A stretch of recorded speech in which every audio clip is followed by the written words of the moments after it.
La pregunta si Jesús tuvo o no hermanos es una historia que tiene una larga y complicada historia de debate.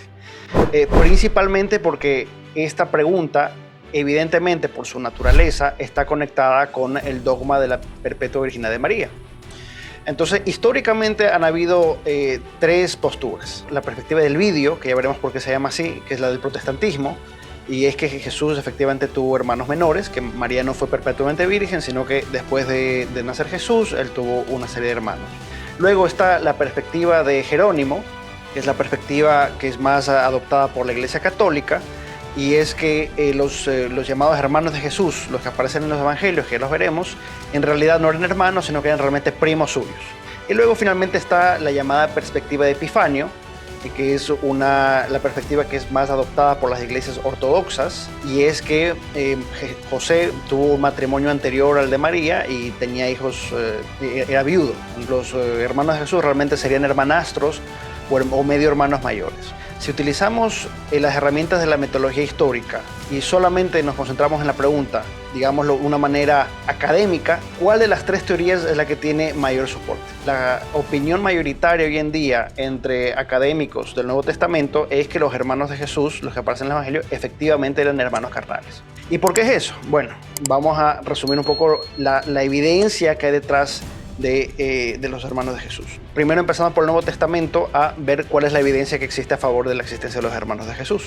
Los hermanos de Jesús primero hacen su primera aparición en las cartas de Pablo, y en particular menciona a Santiago. Santiago, que lo llama el hermano del Señor, y que era una persona que él mismo había conocido. Santiago habría sido el líder, el pilar de la iglesia de Jerusalén. Noten de que en ambos pasajes la palabra que está utilizando Pablo es los hermanos del Señor. Los hermanos del Señor o el hermano del Señor.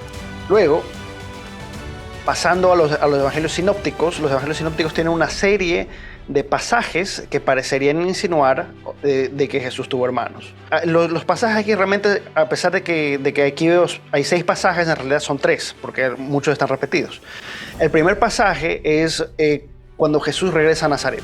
Y los habitantes de Nazaret dicen, ¿pero qué se cree? Si nosotros lo conocemos, sabemos de que Él es Jesús, Él ha estado siempre con nosotros, y ahí dicen, no conocemos a su madre y no son acaso sus hermanos Santiago, José, Judas y Simón, que son los nombres de los hermanos, ¿no?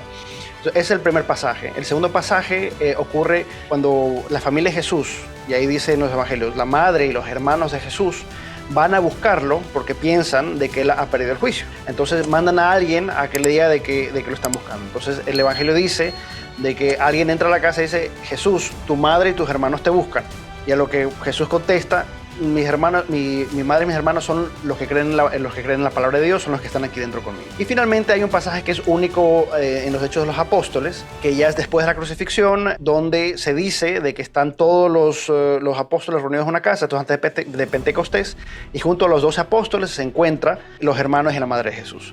Noten, es importante aquí, de que en todos estos pasajes, la madre y los hermanos de Jesús aparecen juntos. Luego, dentro también de los evangelios sinópticos hay evidencia, digámoslo, indirecta de que al menos los evangelistas al menos en esa época no había todavía la creencia en la virginidad perpetua de María. Porque si vemos en Mateo 1:25, cuando el ángel ya le comunica a José de que el hijo que tiene María realmente es obra del Espíritu Santo, él dice, José la recibe por esposa y no tiene relaciones conyugales con ella hasta que da a luz a un hijo.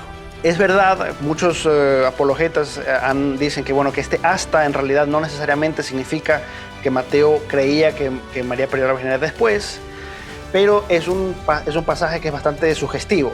Es un pasaje de que difícilmente si Mateo creía en la perpetua virginidad de María lo hubiera colocado ahí. Y luego Lucas tiene un pasaje similar, aunque no es tan fuerte, que básicamente cuando nace Jesús y lo colocan en el pesebre, dice María dio a luz a Jesús, a su primogénito, y lo coloca en el pesebre. Y la palabra primogénito invita a la creencia de que podrían haber más hijos después. Obviamente, una vez más, es verdad de que este pasaje no es definitivo, porque uno puede hablar de un primogénito sin que haya otros hijos a posterioridad.